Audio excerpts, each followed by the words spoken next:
Muy bien, pues buenas noches una vez más a cada uno. Hoy estamos de nuevo, como cada jueves, preparados, listos para el discipulado de esta noche. Y pues bueno, una vez más me da mucho gusto verlos a cada uno de ustedes. Y pues bueno, ¿qué les parece si dejamos el tiempo a nuestro hermano Pepe para que pueda comenzar a desarrollar el tema de esta tarde? Adelante, Pepe, por favor. Muchas gracias, Isaac. Gracias, buenas noches a todos. Nuevamente, gusto en saludarlos. Pues vamos a dar inicio para no tardarnos y no retrasarnos en el tiempo, no aprovechar más tiempo del correspondiente. Si gustan, vamos rápidamente nada más a hacer un pequeño recuerdo de lo que vimos la enseñanza pasada, que fue específicamente por cuanto me ha ungido, y recordemos que la unción se refiere a la autoridad delegada.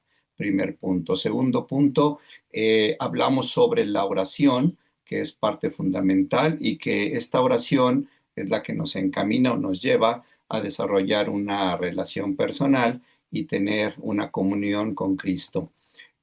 Mientras nosotros estamos orando, pues mantenemos esa comunicación y podemos darnos cuenta de cuál es el querer de Dios para nuestras vidas y para la iglesia en general, ¿no? Eh, Recordemos también que hablábamos de una de las indicaciones que nos dejó nuestro Señor Jesucristo, que se refiere específicamente a cuándo debemos de orar. Decía la pregunta y la respuesta se llevaba a cabo con que en todo tiempo tenemos que estar orando. Y entonces, cuando nosotros desarrollamos esta eh, relación personal con el Señor a través de la oración, nosotros empezamos a tener esa comunión con Él y el Espíritu Santo intercede entre Dios y nosotros, nos ayuda a orar y sobre todo nos ayuda a comprender el querer de Dios para nuestras vidas. Entonces decíamos que una parte fundamental de orar es para la iglesia, para el creyente, y si nosotros dejamos de tener esta relación personal con el Señor, pues lógicamente vamos a empezar a vivir eso que muchas veces oímos, ¿no? Que esa relación que tenemos con el Señor se enfría y dejamos de tener esa comunicación o esa comunión con Él. Incluso si nosotros tomamos un poco lo que nuestro hermano Felipe nos compartió el domingo, pues ahí estaríamos entendiendo un poco o un mucho esa parte de dejar el primer amor, porque simple y sencillamente nos estamos enfriando al hecho de no tener esa relación personal con el Señor. Dicen por ahí en el mundo, ¿no? Que las relaciones a larga distancia pues se van olvidando, se van perdiendo hasta que no existen. Entonces, en este caso, pues podría ser algo similar. Decíamos como conclusión en la enseñanza de la semana pasada que cuando oras, cuando lees la palabra, cuando haces tus peticiones, desarrollas una relación personal con Jesucristo, vives en amistad con Él y eres uno con Él, eres ungido, ¿ok? Y esta es la comunión que tenemos ya específicamente con el Espíritu Santo. Entonces, eso fue lo que a grandes rasgos estuvimos viendo la semana pasada y pudimos tener ahí esa manera de tomarnos un tiempecito, leerlo y lo fuimos analizando. Entonces, hoy vamos a dar paso a una nueva enseñanza que se refiere, o el título es Dar buenas nuevas a los pobres. ¿Ok? Y si les parece bien, inicio yo nada más con la introducción y de ahí vamos a ir tomando tiempos para ir viendo unas preguntas. Seguimos con la misma temática, unas preguntas, leemos algunos pasajes bíblicos, de ahí encontramos la respuesta y vamos formando esta enseñanza que se refiere a dar buenas nuevas a los pobres. Identificaremos de qué pobres está hablando el Señor y cuáles son esas buenas nuevas, ¿ok? Entonces, como introducción, en el documento ya se los compartí tanto por WhatsApp como aquí mismo en el chat. Entonces lo pueden descargar y no lo pueden utilizar. Como introducción, entonces, el recibir las buenas nuevas es que hemos creído que Jesucristo murió por nuestros pecados en la cruz, que fue sepultado y resucitó al tercer día. Y eso lo leemos ahí en Primera de Corintios, en el capítulo 15, versículos 3 y 4, que dicen lo siguiente: yo les transmití, esto es Pablo que el que está hablando, yo les transmití a ustedes lo más importante y lo que se me había transmitido a mí también. Cristo murió por nuestros pecados, tal como dicen las Escrituras. Fue enterrado y al tercer día fue levantado de los muertos, tal como dicen las Escrituras.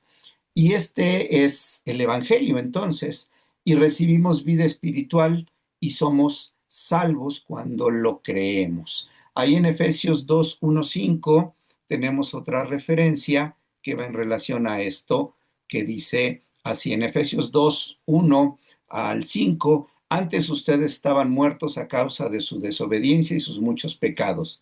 Vivían en pecado igual que el resto de la gente, obedeciendo al diablo, el líder de los poderes del mundo invisible, quien es el espíritu que actúa en el corazón de los que se niegan a obedecer a Dios. Todos vivíamos así en el pasado, siguiendo los deseos de nuestras pasiones y la inclinación de nuestra naturaleza pecaminosa. Por nuestra propia naturaleza éramos objeto del enojo de Dios, igual que todos los demás. Pero Dios es tan rico en misericordia y nos amó tanto que, a pesar de que estábamos muertos por causa de nuestros pecados, nos dio vida cuando levantó a Cristo de los muertos. Es solo por la gracia de Dios que ustedes han sido salvos. Amén.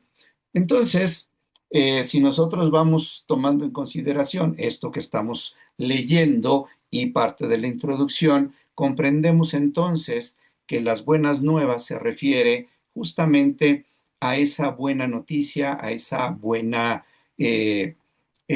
historia, a esa buena acción que el Señor está desarrollando hacia nosotros, que por méritos, por portarnos bien o por ser buenas personas, no alcanzábamos la salvación.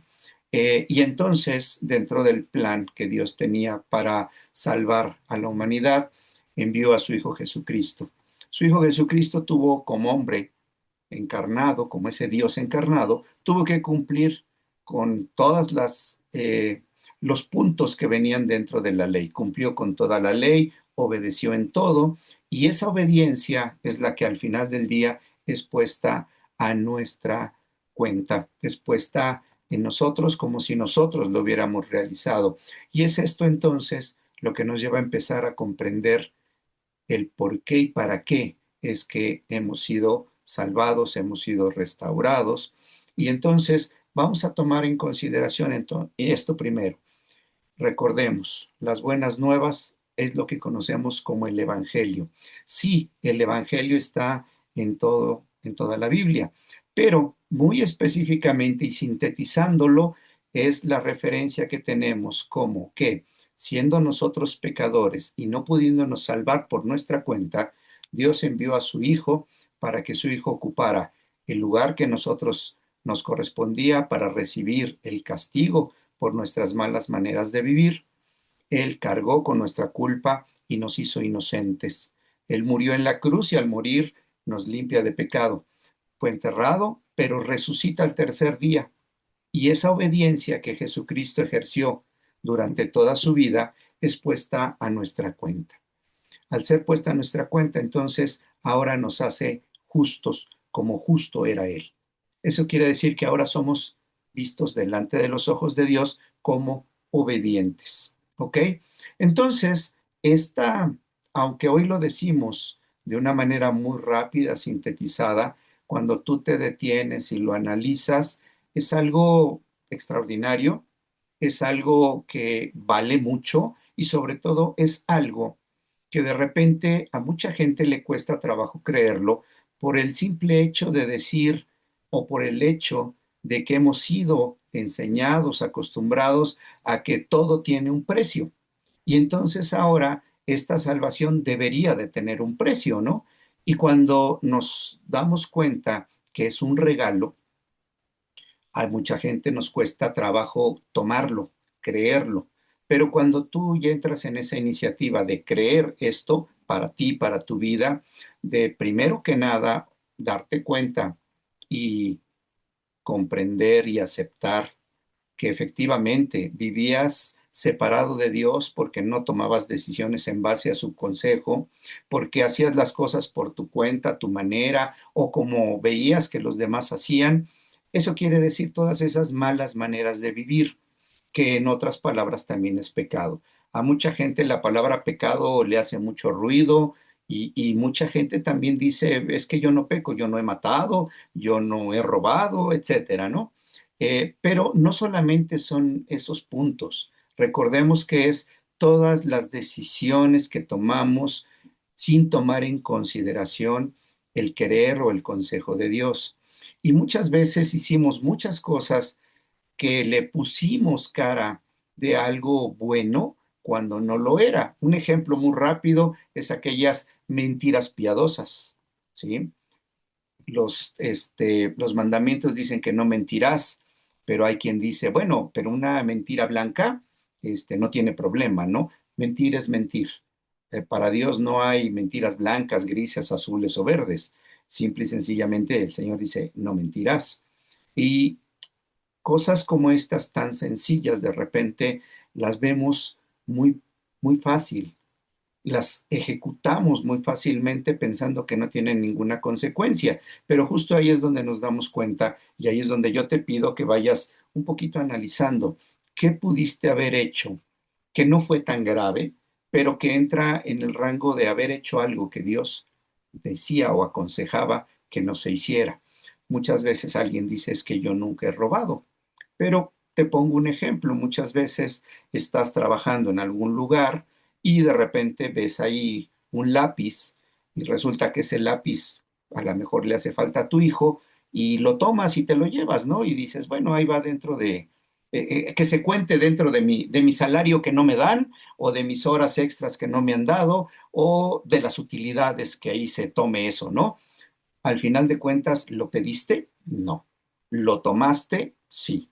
Y eso es robar, aunque le pongas la cara que le pongas o el título que le pongas. Por eso es que es tan sencillo y tan fácil de repente querer ponerle cara de bueno a lo malo, y es donde caemos justo en separarnos de lo que Dios nos aconseja. Pero bueno, para no seguir nada más haciendo esto que ya parece prédica, vamos entonces a avanzar con la enseñanza. De entrada, ya vimos lo que es ser ungidos, ¿no? Pero ahora también vamos a ver, la semana pasada vimos que ser ungidos era parte de una relación con el Señor, ¿ok? Pero esa relación conlleva también que nosotros entendamos y comprendamos el querer de Dios y lo ejecutemos en nuestra vida. Quiere decir un poco y un mucho que nosotros empecemos a observar, a darnos cuenta de que Dios también tiene prioridades y que muchas veces queremos anteponer nuestras prioridades a las prioridades de Dios. Para eso entonces hoy vamos a ir conjuntando la parte de ser ungidos y recordando que ser ungido es alguien que se le otorga o se le da una autoridad, y esa autoridad, la semana pasada decíamos que era para qué, para dar un testimonio, para decir que tú ya conocías a un Dios que era bueno, a un Padre amoroso, a un Padre perdonador, a un Padre paciente, a un Padre apacible, etcétera. Entonces hoy vamos a avanzar con esa parte de la unción, porque dar buenas nuevas a los pobres te da a ti también la unción para poder compartir esas buenas nuevas. Lógicamente, y adelantándome tantito, esto conlleva que tú lo estés viviendo. Por eso aproveché o tardé un poquito más en la introducción. Pero bueno, vamos con la primer pregunta y el primer punto y la primer pregunta para que nosotros podamos ir hilando y armando este rompecabezas, que no es tanto un rompecabezas, pero vayamos viendo cómo es que el Señor nos va guiando para hacer esos ungidos, para compartir las buenas nuevas. Entonces, punto uno, ¿para qué somos ungidos? ¿Cuál es el primer propósito de ser ungidos? Y lo encontramos en Lucas 4:18. Ya saben, por favor, les pido de favor, apóyenme leyendo a alguien que levante la mano o abra su micrófono y empiece a leer. No hay problema para no perder tanto tiempo. Yo ya lo tengo. Adelante, por favor. Dice, el Espíritu del Señor está sobre mí porque me ha ungido para dar buenas noticias a los pobres. Me ha enviado para anunciar libertad a los presos y dar vista a los ciegos, para poner en libertad a los oprimidos. Ok, Yelo, gracias. Ahora entonces, de ese grupo de encomiendas que nos deja el Señor al darnos la pauta de ya ser ungidos, ¿cuál es el primer propósito que se menciona en ese texto? Dar buenas noticias a los pobres. Exactamente. Entonces, ¿cuál es el primer propósito de ser ungidos? Dar buenas noticias o buenas nuevas a los pobres. ¿Ok? Ahora vamos la siguiente pregunta, que esto ya, aunque lo acabamos de mencionar un poco, vamos a puntualizarlo muy claramente para que no nos quede duda y no nos equivoquemos en algún momento más adelante. ¿Qué es el Evangelio o buenas nuevas? Primera de Corintios, capítulo 15, versículos 1 al 4. ¿Quién me ayuda?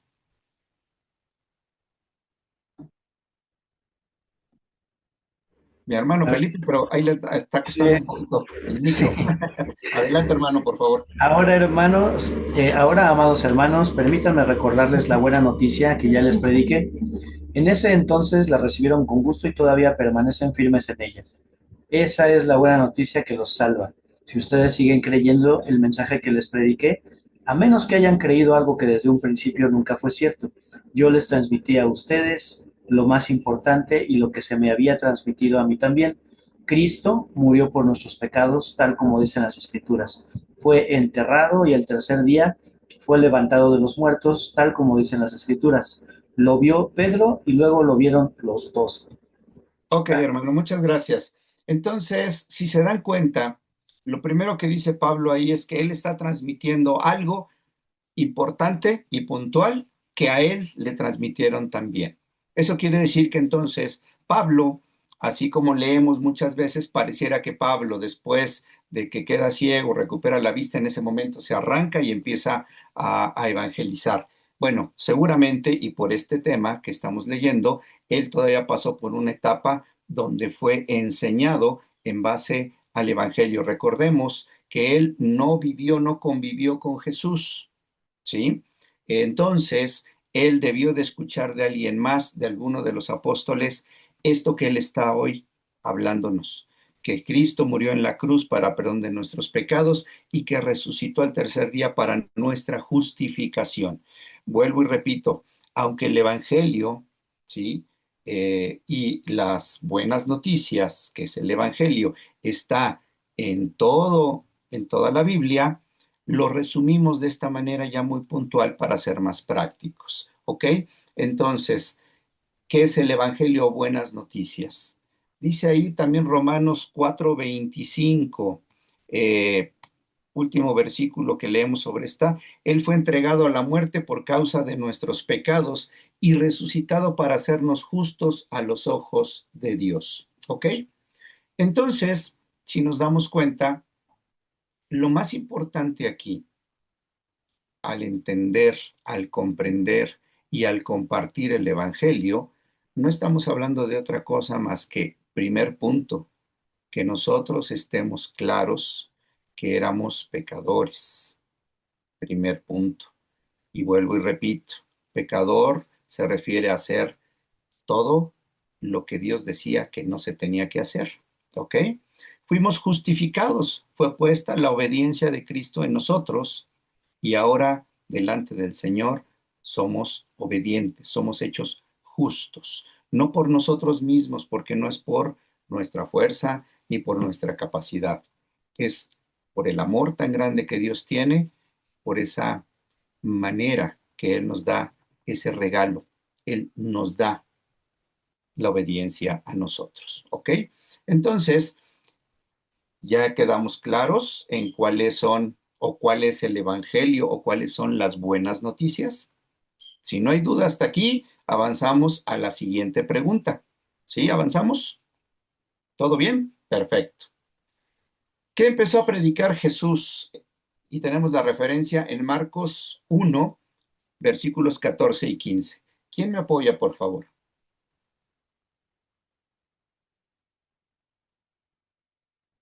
Yo, Pepe. Gracias, Marcos, ok, Marcos 1 del 14 al 15. por favor. Dice, más tarde, después del arresto de Juan, Jesús entró en Galilea, donde predicó la buena noticia de Dios. Por fin ha llegado el tiempo prometido por Dios, anunciaba. El reino de Dios está cerca, arrepiéntanse de sus pecados y crean la buena noticia. Ok, entonces Jesús empieza a predicar de una manera particular, ¿sí? Lo primero que dice es que el reino de Dios se ha acercado, que ya hoy el Señor Dios está cerca de nosotros. Nos hemos podido quitar esa brecha que había entre Dios y nosotros y ahora podemos contemplar, podemos escuchar, podemos empezar a vivir lo que es estar cerca de Dios. Lo segundo que dice es arrepiéntanse de su mala manera de vivir, ¿ok? Y lo tercero, crean en las buenas noticias. Y esas buenas noticias ya las vimos ahorita, ya sabemos cuáles son. Jesús mismo varias veces a sus discípulos les dijo qué iba a suceder. Él les comentaba por adelantado justamente lo que hoy tenemos concentrado como la base del Evangelio, que Él vino para ocupar un lugar que a nosotros nos correspondía, recibir un castigo que nosotros merecíamos, hacernos inocentes y no solamente hacernos inocentes, sino al resucitar, hacernos justos o hacernos obedientes. ¿Ok? Entonces, ya tenemos esta primera parte. ¿Para qué somos ungidos? La unción va de la mano en la oración, pero la oración también te lleva a ti a comprender que no eres un elegido extraordinario, que porque eres muy guapo o eres muy guapa, Dios decidió salvarte, sino que es porque Dios, teniendo un gran y extraordinario amor por cada uno de nosotros, dio a su Hijo.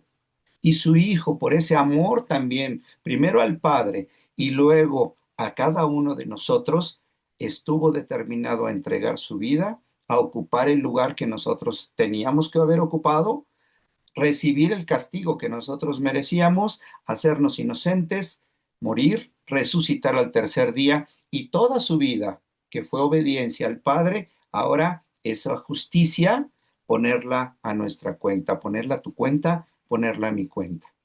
Eso es en base al inicio de tener esa unción. Acuérdate que la unción se refiere también a tener autoridad. Entonces, vamos a ser claros y puntuales. Si tú hoy sabes perfectamente quién eras y cómo te comportabas antes, y sabes perfectamente que hoy, por gracia, por un regalo, por un gran amor, el Señor ha perdonado todas tus equivocaciones y no solo eso, sino también te ha justificado, te hace justo, te hace obediente delante de Él. Y ahora, como dice la palabra, puedes entrar confiado delante del trono de la gracia, tienes la autoridad para compartir esto y decir, mira, a mí me pasó. Y creo que esto es muy sencillo y ocurre muy frecuentemente que la gente que te conoció antes y que ya vio que Dios hizo un cambio en ti, de repente venga y te diga, pero ¿por qué me dices esto? Acuérdate cómo eras. Y creo que ahí es importante que notes el estar ungido o el tener esa autoridad, porque entonces tú puedes responder y decir, efectivamente, así era antes, pero hoy el Señor me ha hecho así.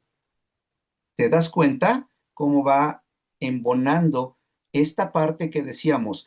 Tus oraciones es correcto, tú tienes que orar, tienes que acercarte al Señor, ya te acercaste, ya me acerqué, ya empiezo a percibir el querer de Dios para mi vida. Y lo primero que Dios quiere es que yo viva en esa naturaleza de hijo y empiece yo a actuar de acuerdo a la naturaleza de hijo. ¿Cuál es la naturaleza de hijo? La naturaleza de Jesús, que puso en nosotros al justificarnos. Jesús no hacía nada por su cuenta, estaba siempre atento a lo que el Padre le mandaba, le indicaba, le aconsejaba. Cada vez que él necesitaba algo, se acercaba al Padre y le preguntaba, le pedía ayuda, ¿sí? Esa es la manera que nosotros deberíamos de desarrollar permanentemente para estar siempre con esa autoridad para decirle a cualquiera que tenemos un Dios bueno, un Dios perdonador y muchas otras cualidades que tiene Dios y que las vamos viviendo. Por ejemplo, tenemos un Dios sanador. Yo creo que a muchos de nosotros nos ha sanado de alguna enfermedad. Tenemos un Dios que es paciente, porque cuántas veces nos hemos equivocado y vamos delante del Padre, le decimos, perdóname Señor, nos perdona y nos da una segunda oportunidad, una tercera, una cuarta, ¿sí? Pero esto no lo vivimos hasta que no, o más bien, perdón, no lo podemos compartir, no lo podemos ejemplificar hasta que no lo vivimos. Y esa es parte de esta unción, perdón. Entonces, ahora vamos al punto 2, la prioridad del Evangelio. Si ya estamos hablando ahora del Evangelio y de que podemos tener esa autoridad moral para decir, Dios es esto, Dios es aquello, soy salvo porque Dios me regala esta salvación, entonces vayamos ahora a esa prioridad. Comienzo yo leyendo, dice, la prioridad de predicar el Evangelio radica en que esta es la única manera de que un pecador nazca de nuevo y así reciba la naturaleza de hijo de Dios. El pecador no puede cambiar su naturaleza por su obra o esfuerzo. Es necesario que nazca de nuevo, como dice Juan 3 y 6. Y esto, si alguien me ayuda, y en lo que alguien me ayuda con Juan 3, versículos 3 y 6, recordemos que esta es la parte donde aquel maestro de la ley, Nicodemo, se acerca a nuestro Señor Jesucristo para preguntarle cómo puede hacer para entrar al reino de Dios. Dice, Jesús le respondió, te digo la verdad, a menos que nazcas de nuevo, no puedes ver el reino de Dios. Y el 36. El 6, Ah, perdón. por favor.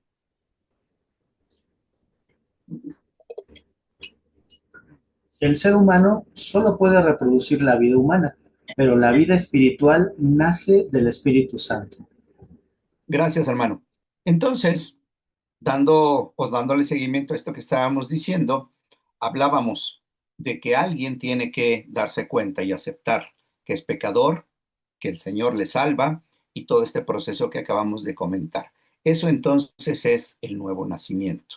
Cuando yo creo en esto, nazco de nuevo. Pero aquí vamos a encontrar que ese nuevo nacimiento no es un nacimiento natural, como Nicodemo le decía al Señor, ¿no? ¿Cómo es posible que un hombre ya viejo entre de nuevo en el vientre de su madre y nazca de nuevo? Y entonces Jesús le contesta que cómo es que él, siendo maestro de la ley, no entiende esto. Y da esta explicación de que es nacer por el Espíritu, ¿sí? Entonces, vamos a ir cerrando esta parte. Primera pregunta, ¿cómo predicó Jesucristo el Evangelio? Vamos a mí, por favor, a Mateo 16, en el versículo 21. ¿Quién me va a ayudar, perdón? ¿O quién me puede ayudar?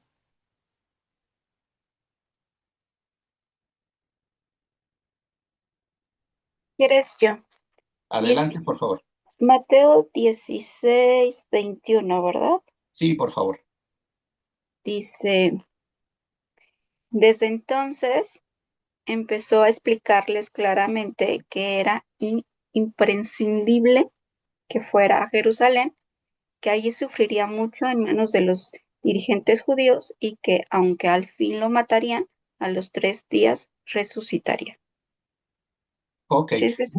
De una vez te puedo molestar ahora en el capítulo 17, versículos 22 y 23.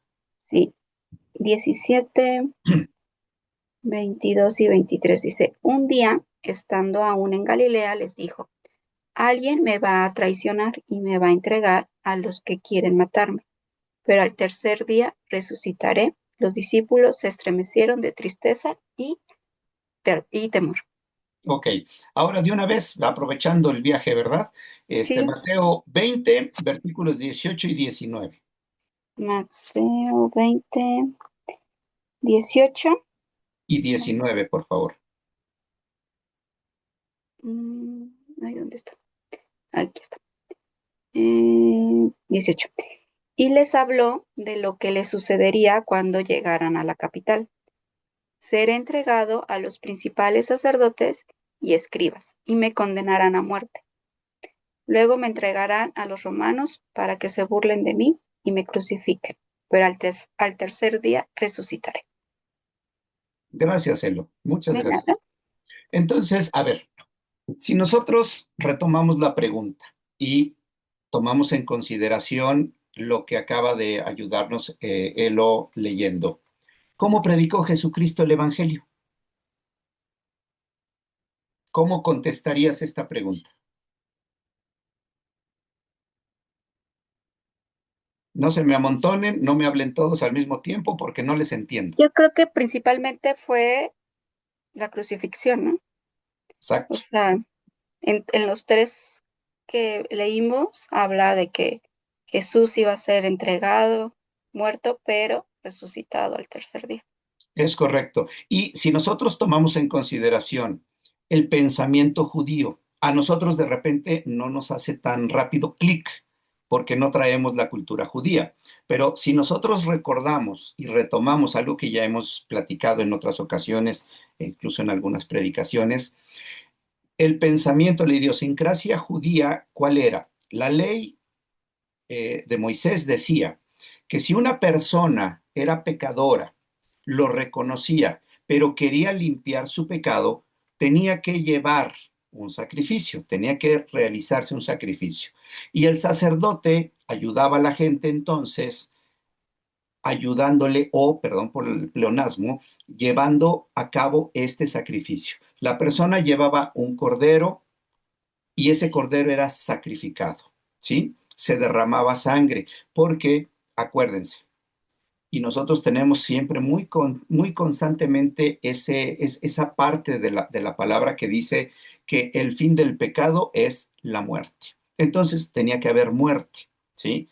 Y también tenemos por ahí recordado que para que se lave el pecado tiene que haber derramamiento de sangre. Estas dos partes vienen siempre en Antiguo Testamento, ¿ok? Entonces, la idiosincrasia judía, ¿cuál era? Tiene que haber muerte y derramamiento de sangre. Jesús se los estaba explicando, no tomando como base justamente el cordero, un corderito X, sino hablando él de que él iba a padecer. Al inicio incluso los apóstoles no comprendían esto, pensaban que era simple y sencillamente un castigo que él iba a recibir. Nosotros hoy, ya con la capacidad que el Espíritu Santo nos ha dado de discernir, con las enseñanzas que hemos recibido, con el estar leyendo Antiguo y Nuevo Testamento, hoy comprendemos que por eso es que Jesús es llamado el Cordero de Dios que quita el pecado del mundo, porque Él se tenía que sacrificar, Él tenía que morir y derramar su sangre para que nosotros fuéramos perdonados. Él, como predicó el Evangelio, hablando de sí mismo, mostrándose como ese que tenía que ser sacrificado, ese que tenía que derramar su sangre, pero con una pequeña gran diferencia. El cordero que se llevaba al templo y que era sacrificado no resucitaba. Le daba vida al que estaba muriendo por el pecado. Pero aquí Jesús iba a resucitar para poder vencer a la muerte y entonces poner a nuestra cuenta su obediencia y traer a nosotros la justificación a través de la redención, ¿ok? O venía de la mano la redención y la justificación para no caer ahí en problemas de sintaxis, ¿ok? Entonces, Jesucristo hablaba de esto que iba a ocurrir, pero no caía el 20 todavía, porque traían la idea de que tenía que ser un animalito el sacrificado. Cuando se dieron cuenta que no era un animalito, sino que era nuestro Señor Jesucristo y que esto era para toda la humanidad, fue entonces que los discípulos se determinaron a compartir el Evangelio como Jesús se los compartió a ellos, diciéndoles que Cristo, el ungido, tenía que morir en la cruz, derramar su sangre para perdón de pecados, iba a ser sepultado, pero iba a resucitar al tercer día para justificación de la humanidad. Así es como entonces sucede y tenemos que estar muy claros con eso. Vamos a la siguiente pregunta. ¿Qué obra hace Dios cuando una persona cree y recibe el Evangelio? Juan 1:12. ¿Quién me ayuda, por favor? Yo, Adelante, por favor. dice, pero a todos los que creyeron en él y lo recibieron, les dio el derecho de llegar a ser hijos de Dios. Ok, entonces, ¿qué obra hace Dios cuando una persona cree y recibe el Evangelio? Es hijo de Dios. Hacerlo hijo de Dios, ¿sí? Viene ese nuevo nacimiento. Quiero ser aquí un poquito más puntual. ¿Por qué? Porque les cuento, y eso es algo que a mí me pasó, ¿sí? Yo pensaba en un inicio, cuando yo empecé a acercarme a la iglesia, cuando empecé a asistir a las reuniones, etcétera, y cuando oí que había que bautizarse en agua, yo tenía la idea que el bautismo en agua representaba el nuevo nacimiento, porque yo en el bautismo en agua hablaba o decía que nacía una nueva persona. Entonces, ¿por qué hago esta puntualización? Porque muchas veces confundimos. Y justamente si retomamos, cuando yo creo el Evangelio, que ese es para mí, que ese pecador soy yo y que Jesús murió por mí, entonces es cuando realmente nazco de nuevo. Cuando una persona no comprende esto y no lo cree para sí mismo, se queda en una parte entre que sí y entre que no, y muchas veces está esperando que ocurra algo más para confirmarse a sí mismo que ha nacido de nuevo y que ahora es hijo de Dios. ¿Ok? Entonces, por eso quiero hacer esa puntualización, porque desde que yo o desde que a mí alguien viene y me cuenta, me comparte el Evangelio y yo lo creo, a partir de ese momento nazco de nuevo. Si ustedes se recuerdan, la reunión pasada usamos un ejemplo con Saraí, que fue el Juan 3:16. ¿Sí? ¿Sí se recuerdan? Hicimos ese ejercicio y vimos lo que era el amor del Padre, pero recibiéndolo de manera individual, para mí, no para nadie más. Sí es para los demás, pero en ese momento era para mí nada más. Por eso era la idea de cambiar la palabra mundo por tu nombre. Entonces, ahora, eso va de la mano con que este sacrificio, este resucitar de Jesús, también es para mí nada más. Es para toda la humanidad, estamos de acuerdo, pero yo tengo que tomarlo para mí, hacerlo mío, y es en ese momento cuando entonces efectivamente sucede lo que dice la palabra.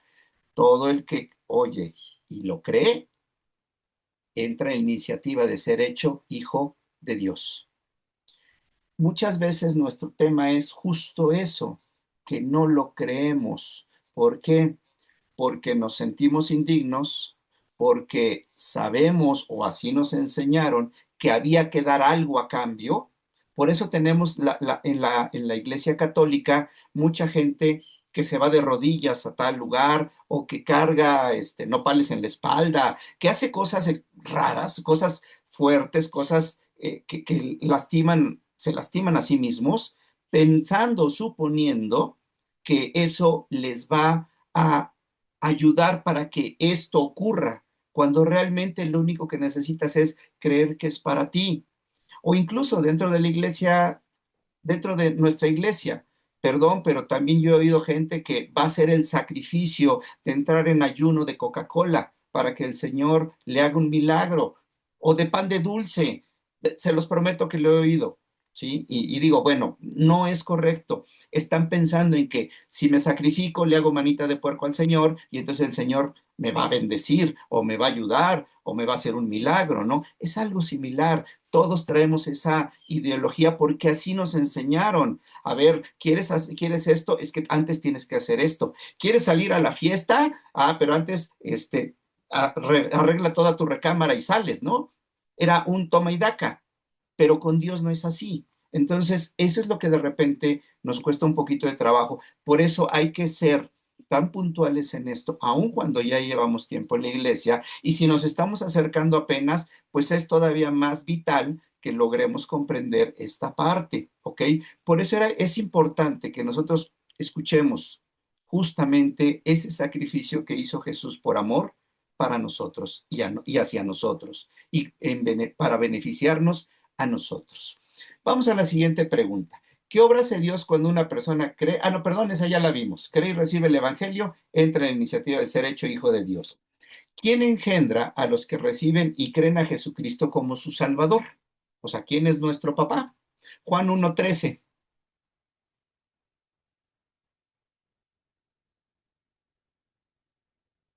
Ya lo había leído la hermana, creo, si mal no recuerdo. Dice, ellos nacen de nuevo no mediante un nacimiento físico como resultado de la pasión o de la iniciativa humana, sino por medio de un nacimiento que proviene de Dios. Es correcto. Entonces, el que engendra es Dios mismo. Es el que nos hace sus hijos. ¿Ok? ¿Quiénes somos si recibimos el Evangelio y no lo creemos en vano? Primera de Corintios 15, versículos 1 y 2. ¿Quién me ayuda?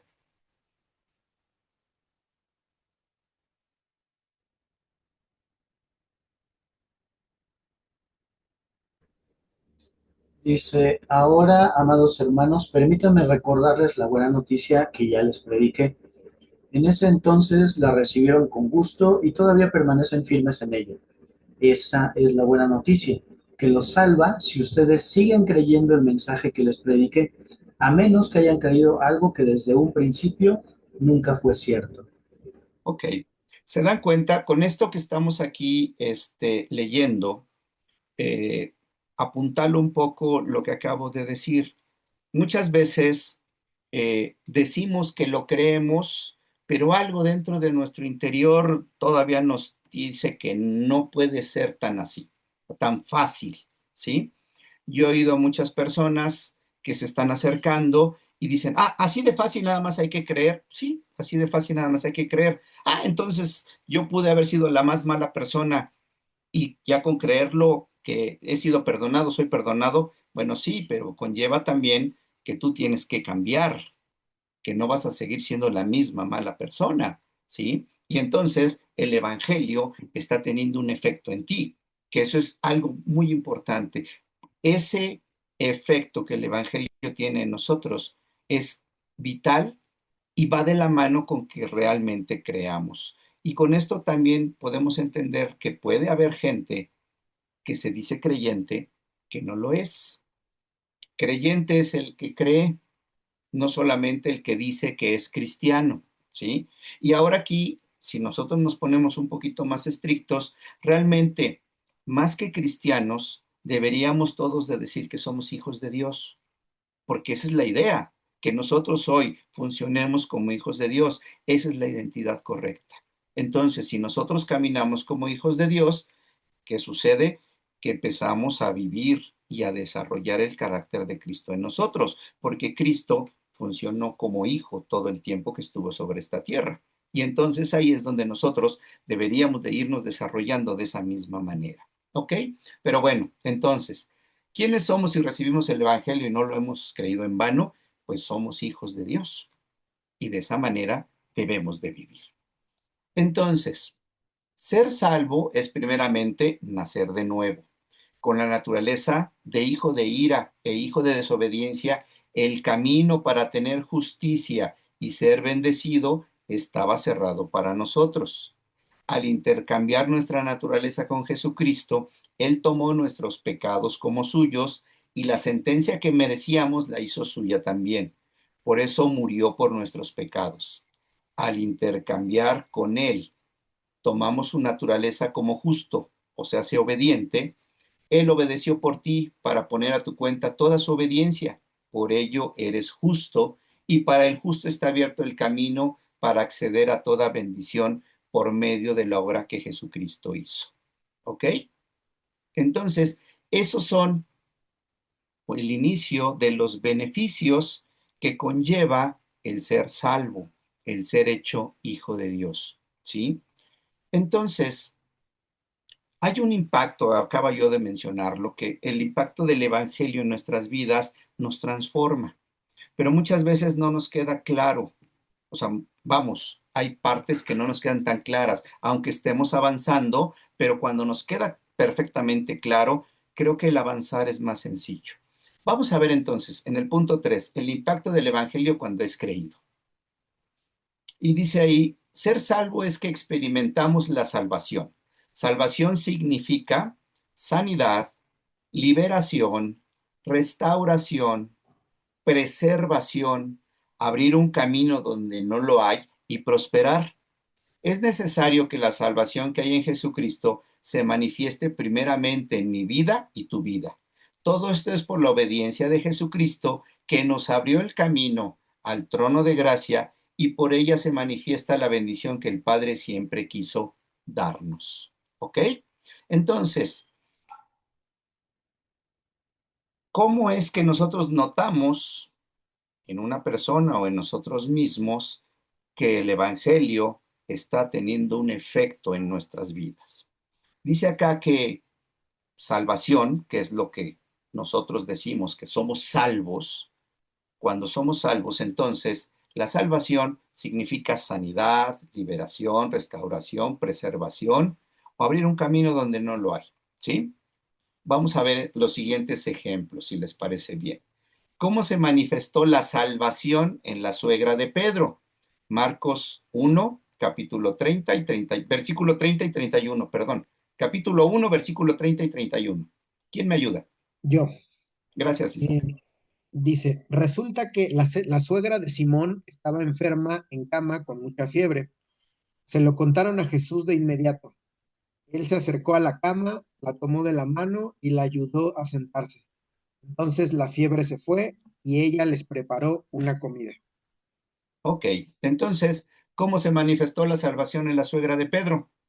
Recordamos que ahí dice Simón, pero es Pedro, ¿ok? A través de su sanidad. A través de su sanidad, es correcto. Muchas gracias. Vamos a la siguiente pregunta. ¿Cómo se manifestó la salvación en los discípulos?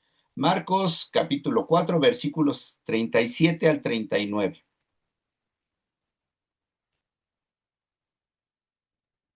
37 al 39. Dice, Por pronto se favor. desató una tormenta feroz y olas violentas entraban en la barca, la cual empezó a llenarse de agua.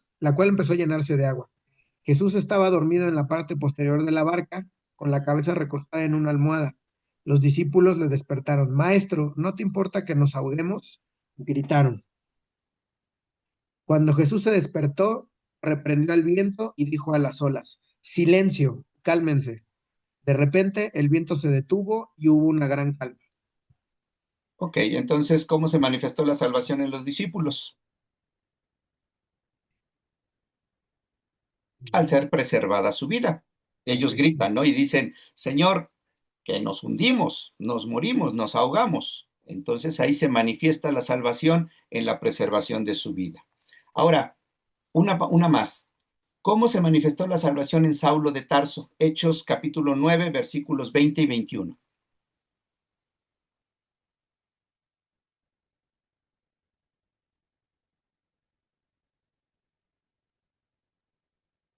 Hechos 9 del 20 al 21 dice, Por favor. y enseguida, Hechos 9 del 20 dice, y enseguida comenzó a predicar acerca de Jesús en las sinagogas diciendo, él es verdaderamente el Hijo de Dios. ¿Sí, sí es ese? ¿Es ese? Sí, sí, sí, Ok. sí es. Todos los que lo oían quedaban asombrados. ¿No es este el mismo hombre que causó tantos estragos entre los seguidores de Jerusalén? Se preguntaban. ¿Y no llegó aquí para arrestarlos y llevarlos encadenados ante los sacerdotes principales? Ok, hasta ahí, gracias. Entonces, aquí, ¿cómo se manifestó la salvación en Saulo de Tarso? convirtiéndolo en otra persona completamente diferente. Saulo de Tarso, perseguidor de la iglesia. Pablo, uno de los principales evangelistas, uno de los principales evangelizadores en toda Asia. De hecho, fue el que más territorio abarcó, ¿sí? Hubo un cambio en la vida completamente de Saulo de Tarso y lo dejamos de ubicar como Saulo de Tarso y lo ubicamos como Pablo, ¿sí? Con muchas señales que le acompañaban, muchas cosas que sabemos de él y mucha enseñanza que el Espíritu Santo puso en él y que nos la transmitió a nosotros a través de la palabra. Pero bueno, entonces ahí estamos viendo algunos de esos ejemplos. Cuando la salvación entonces se manifiesta en tu vida, puedes compartirla a otros. No podemos dejar de hablar lo que hemos visto y oído del gran amor que Jesucristo tuvo por nosotros. Puede ser que en este momento tú te puedas estar preguntando o estés haciendo una remembranza. ¿Qué es lo que Dios ha hecho en tu vida? A partir del momento en que tú dijiste, Señor, de veras que sí, soy un cabezadura, he hecho muchas cosas equivocadamente, pero hoy, Señor, te pido que me ayudes. Hoy te pido que seas tú el que me diga, me muestre y me anime a buscar el camino correcto, a hacer lo correcto delante de tus ojos, a seguir tu consejo, a oír tu voz, a buscarte todos los días, a pasar tiempo contigo. Puede ser que lo estés ahorita meditando. Puede ser también que tú digas, es que yo todavía no paso por ahí. Yo te diría, si lo estás meditando y estás hoy recordando todo esto, eso es precisamente lo que Dios quiere que tú empieces a compartir, porque entonces tienes la autoridad, porque tú ya lo viviste de lo que está sucediendo en tu vida y lo puedes compartir con otros. Y sobre todo, arrancando desde la base, tú creíste que Jesús murió en la cruz para perdón de tus equivocaciones, que murió, fue sepultado, pero resucitó al tercer día y puso su obediencia en ti para hacerte justo. Y ahora tú no necesitas nada más que acercarte al Padre, porque ahora tienes la naturaleza de hijo y solo los hijos se acercan al Padre. Entonces lo puedes hacer. Tienes esa manera, tienes esa autoridad moral y espiritual para decir, Dios es esto. Y cuando alguien viene y te dice, no, es que Dios castiga, perdóname, Dios no castiga, Dios es bueno, Dios es amor. Pero ¿cómo me dices que es amor si ve ahorita, andas enfermo o te falta esto, te falta aquello? Dios sabe cuándo me lo da. Dios sabrá en qué momento me lo otorga, porque Él es el que da, Él es el que quita. Y si no lo tengo en este momento, es porque me falta aprender algo que todavía no lo sé, y si me lo diera ahorita, lo echaría yo a perder. Entonces hay que esperar. Dios es bueno hasta en eso. Y como dice la palabra, ¿no? Además de todo, Dios de lo malo siempre saca algo bueno para los que le aman. ¿Ok? Vamos con las últimas preguntas para ir cerrando ya e ir terminando. ¿Qué ordenó Jesucristo a sus discípulos en Marcos 16, versículos 15 y 16? A ver, yo los leo. Sí, Eva, por favor, gracias. Ahí. Entonces les dijo, vayan por todo el mundo y prediquen la buena noticia a todos. El que crea y sea bautizado será salvo, pero el que se niegue a creer será condenado. Ok, entonces, ¿qué ordenó Jesucristo a sus discípulos? Que fueran y compartieran las buenas nuevas con todo el mundo. Esa es la gran encomienda que conocemos nosotros. Ir y compartir el Evangelio con toda criatura. ¿Ok? ¿Qué anunciaba Felipe, según dice Hechos 8:35? Dice, entonces Felipe, abriendo su boca y comenzando desde esta escritura, le anunció el Evangelio de Jesús. Ok, si se recuerdan, ese es el pasaje del eunuco que viene leyendo la ley Felipe es llevado por el Espíritu, se acerca y le pregunta que si comprende lo que está leyendo, y el eunuco le dice que no entiende, que de quién se está hablando, y justo es el pasaje donde hablan de el Mesías, ¿sí? Por eso es esta pregunta. Entonces, si se dan cuenta, independientemente del preámbulo de la introducción, de si entiendes lo que estás leyendo, lo primero que hace Felipe es compartirle el Evangelio, ¿sí? Eso es indudable.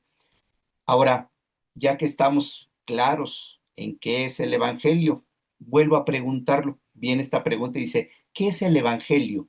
Pero ahora vamos sobre Romanos 1:16, por favor. Yo la tengo. Adelante, hermana, por favor. Pues no me avergüenzo de las buenas noticias acerca de Cristo, porque es poder de Dios en acción para salvar a todos los que creen, a los judíos primero y también a los gentiles. Es correcto. Entonces, ya dijimos qué es el Evangelio, en términos muy generales, en esa síntesis de la obra de Jesucristo a través de la cruz y de su resurrección. Pero también, ¿qué es el Evangelio? Es poder para salvación, ¿sí? Y en eso es en lo que estamos ahorita ubicándonos en este momento.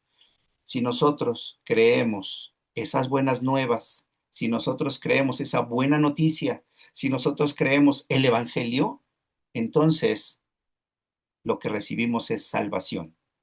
Y salvación es, en primer lugar, perdón de pecados y vida eterna, según dice Hechos 11:18. A ver si alguien me ayuda con Hechos 11:18.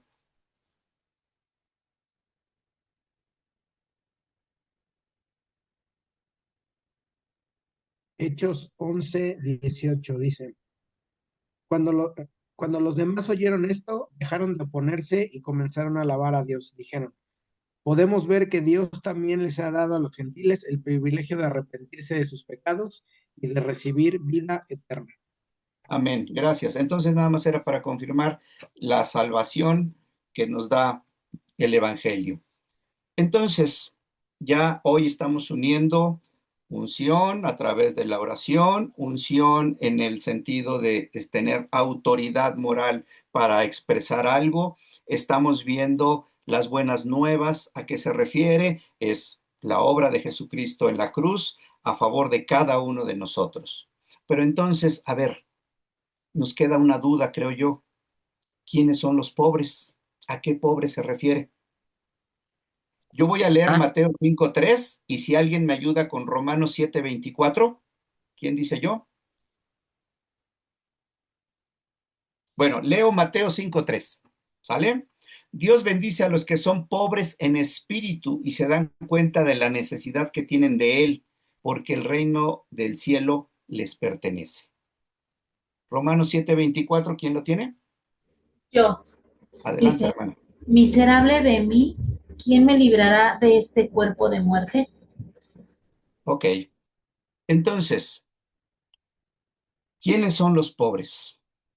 Son aquellos que reconocen su grande necesidad de Dios, aquellos que saben que el pecado que habita en ellos los mantiene separados de Dios, aquellos que reconocen que por sí mismos están perdidos. ¿A quienes les tenemos que compartir el Evangelio? A todos esos que están separados de Dios, a todos esos que viven engañados por el enemigo, por el demonio, por el diablo, y que viven en pecado, porque suponen que no es tan malo, suponen que lo que están haciendo, como lo hacen otros, pues no tiene problema, porque ellos nunca han robado, nunca han matado. Y no es cierto. Son esos que no saben cómo salir adelante, que no tienen una expectativa de vida, que no tienen futuro, porque no saben qué va a pasar. Le temen a todo, porque en cualquier momento saben que nadie tenemos la vida comprada y que si murieran, y aunque puedan decir que son ateos, piensen lo siguiente. Si hoy que nosotros creemos y mañana se acabara este mundo como lo conocemos y viniera Jesús, si no creemos que sucediera, qué bueno. Pero, ¿y si sí sucediera que viniera Jesús a enjuiciar a toda la humanidad? Creo que nosotros estaríamos, como dice la palabra, salvados. Y más valdría estar en el por si ocurre a no estar y que ocurriera, ¿no crees?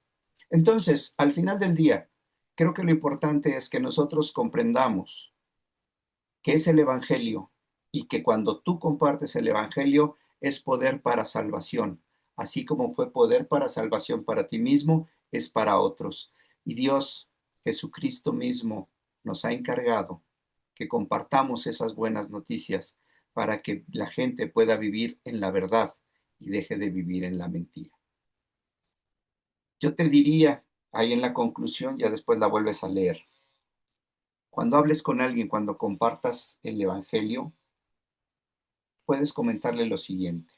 Si ya entendió todo esto, puedes decirle, dale una respuesta al Señor frente al hecho de que Cristo murió por tus pecados, fue sepultado y resucitó.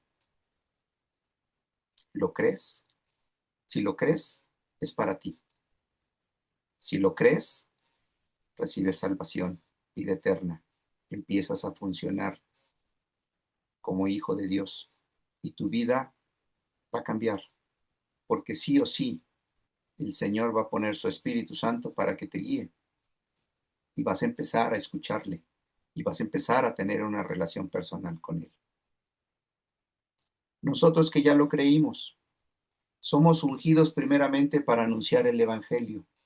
Esta es la buena noticia, que Cristo murió por nuestros pecados, que fue sepultado y que resucitó. Este es el poder de Dios para salvar a quien le cree. Al que le cree, Dios le cambia la naturaleza y le da la identidad correcta, la de ser hecho hijo de Dios. ¿Alguien tiene alguna pregunta o alguien quiere hacer algún comentario? Aquí estamos terminando con el texto.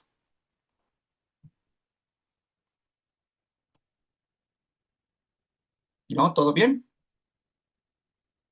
¿Sí? Listo. Entonces, ¿les parece bien si oramos para terminar esta parte y luego ya pasamos a las peticiones, por favor? Bueno, amado Señor, primeramente queremos agradecerte porque el amor tan extraordinario que tú has tenido por cada uno de nosotros se ha manifestado al ceder a tu Hijo Jesucristo, a tu único Hijo, para que Él, por ese amor tan grande que tenía hacia ti y hacia cada uno de nosotros, recibiera un castigo que no merecía y que merecíamos nosotros, pero Él lo cargó, que Él entregara su vida como pago por todas las equivocaciones que nosotros habíamos cometido. Él ocupó ese lugar que a mí me correspondía. Me libró de la cruz, me libró de la muerte. Y no solo eso, sino que Él vivió una vida de obediencia. Y esa obediencia, cuando Él resucitó, fue puesta a mi cuenta. Hoy, Señor, no solamente lo agradezco porque así lo creo, sino también te digo que voy a vivir en esa expresión de hijo tuyo, tomando en cuenta tu consejo, buscando lo que ha nacido en tu corazón, cuáles son tus prioridades y poniendo delante de ti todas las cosas, buenas, malas, las alegrías, las tristezas, los anhelos, Señor, porque yo sé que tu amor es tan grande, tu misericordia es extraordinaria, pero sobre todo la fidelidad que tú tienes hacia cada uno de nosotros nos va a hacer crecer, nos va a llevar a que vayamos encontrando esa paz, ese gozo y esa manera diferente de vivir. Y que, Señor, en cada cosa que hagamos para ti, encontremos la satisfacción